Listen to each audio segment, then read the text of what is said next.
As Flynn falls under growing pressure over Russia contacts, Trump remains silent. White House National Security Advisor Michael Flynn is under increasing political pressure and risks losing the confidence of some colleagues following reports that he misled senior administration officials about his discussion of sanctions with a Russian envoy shortly before President Trump took office.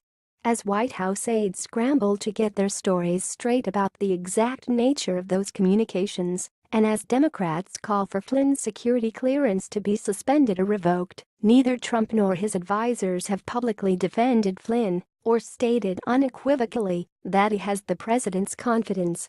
Privately, some administration officials said that Flynn's position has weakened and support for him has eroded, largely because of a belief that he was disingenuous about Russia and therefore could not be fully trusted going forward. "The knives are out for Flynn," said one administration official who, like others interviewed for this report, spoke on the condition of anonymity in order to speak candidly. On Sunday, the top White House aide dispatched to represent the administration on the political talk shows pointedly declined to defend Flynn.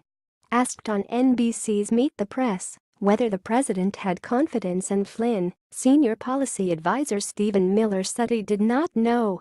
"It's not for me to tell you what's in the president's mind," Miller told moderator Chuck Todd. He added that his colleagues at the White House did not give me anything to say about Flynn. When ABC News anchor George Stephanopoulos asked Miller about Flynn's interactions with Sergei Kislyak, Russia's ambassador to the United States, Miller said, "I don't have any news to make today on this point." The Washington Post revealed last week that Flynn and Kislyak had discussed U.S. sanctions against Russia in the month before Trump's inauguration. The Post's finding, confirmed by 9 current and former U.S. officials, contrasted with the assurances made publicly by Vice President Pence and other top administration officials that Flynn never talked about sanctions with Russian officials.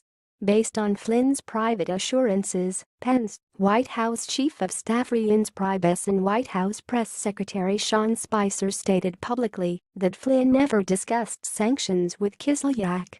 Pence spoke to Flynn twice on Friday, once face-to-face and once by telephone, according to an administration official who declined to characterize the contents of those discussions. "Flynn is running out of friends, no question," a different administration official said. "The broad consensus in the White House is that he lied.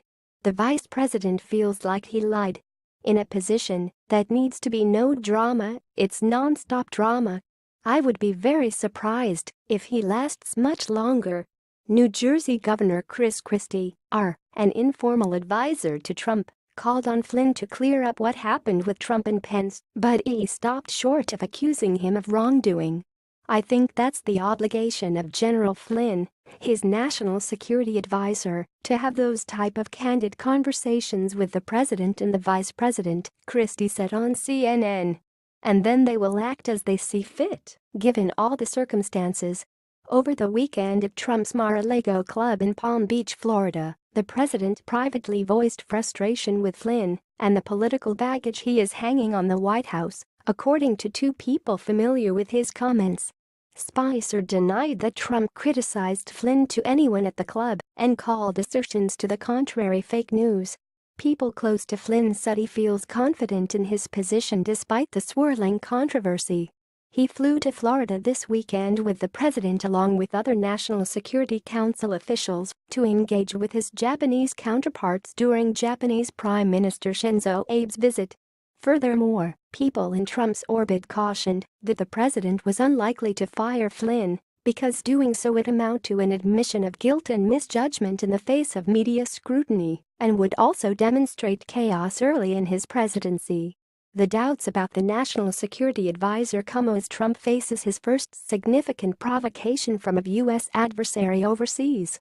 North Korea fired a ballistic missile over the weekend, a move suspected by some experts as designed to serve as a test of components of an intercontinental ballistic missile capable of reaching the United States. Trump responded on Saturday night in a joint appearance with Abe at Mar-a-Lago, where he reassured his Japanese counterpart that the United States fully supported Japan. Flynn, a retired lieutenant general and a decorated intelligence officer, met Trump in late 2015 to offer advice about his campaign and signed on with Trump the following year. He won Trump's approval during the general election with his willingness to travel regularly and deliver fiery stump speeches trashing Trump's Democratic opponent, Hillary Clinton. Democratic leaders have called for investigations into the Flynn's contact with Russian officials and for Trump to suspend and revoke Flynn's security clearance.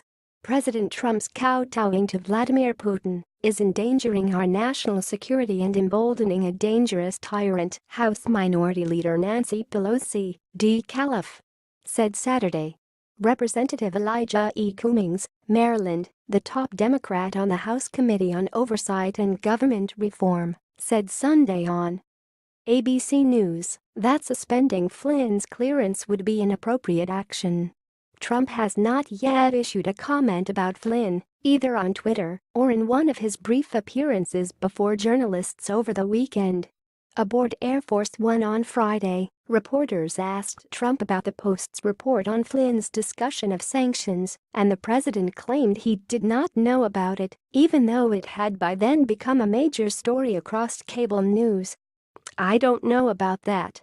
I haven't seen it," Trump said during a flight to Florida from Washington. "What report is that? I haven't seen that. I'll look into that." Greg Miller contributed to this report.